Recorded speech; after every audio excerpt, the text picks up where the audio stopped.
Барлығына сәлем, сіздермен бірге Абукино арнасы. Бүгін мен сіздерге 2016 жылы шыққан 5 дней фильмін қысқаша айтып беретін боламын. Видео басталмас бұрын лайк пен подписация кнопкасын басып кетейікші. Бұл сіздер үшін бірнеше секундтық іс, ал мен үшін үлкен қолдау. Фильм Джейк есімді жігіттің зажигалка іздеп жүрген жерінен басталады. Бірақ ол еш жерін таппай досына барғанда есікті ашпайды. Ол далаға шыққанда өзін біртүрлі сезініп, ешкімнің жоқтығына таңғалады. Дүкенге кірсе де бос тұрады. Ол сонда да керекті затын алып ақшасын тастап кетеді. Ол қаланы аралауға шыққанда тірі жанды көрмейді. Джейк құстардың да жоқтығына таңғалуда.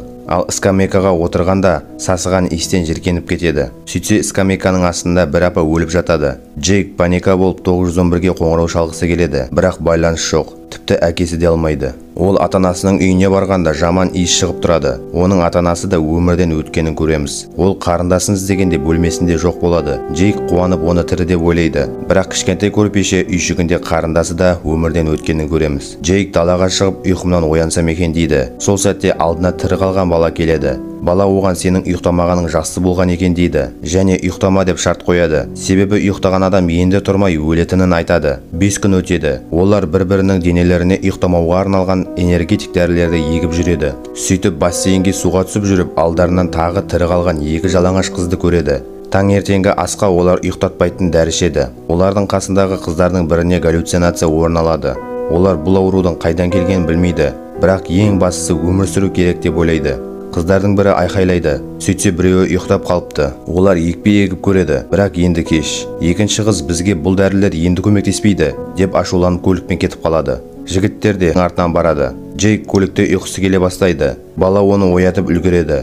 Сөйтіп Джейкпен алмасып рөлге өзі отырады. Бірақ бала жүргізу білмейді. Бала Джейктің аяғына бірағыш тығып оятады. Джейк тікұшақты байқайды және төменде кездеседі. Оларға ұйықтатпайтын дәрілер береді.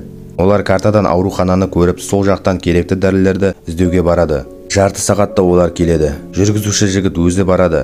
Ауруханаға кіргенде бір топ аман қалғандарды көреді. Элли есімді қыз оларға ең күшті деген ұйықтатпайтын дәрілер егеді. Қара жігіт оларға бұл белгісіз жайт Колорадоға жақын жерде басталған айтады. Және басқа қалаларда да бұл жайт қайталануда. Бұл жайт сол күні сағат түнгі 3-тен 4 кеткенде басталған.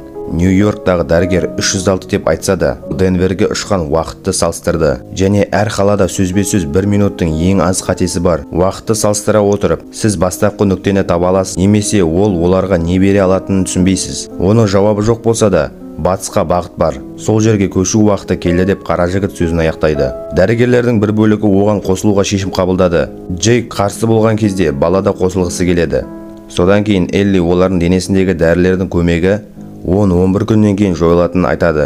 Және осы сөздерден кейін олар батысқа саяхатқа аман қалу үшін аттанады. Осымен бұл бөлімде аяқталды. Егер ұнаса лайк басып төменде комментарийге ой пікірлеріңізді жазып кетіңіздер. Менің арнамда шығатын видеоларды жіберіп алмаш үшін подписация кнопкасын басып қоңыраушаны қосып қойыңыздар. 1000 лайктан кейін келесі бөлімін шығаратын боламын. Сіздермен бірге болған Абукино арнасы келесі кездескенше.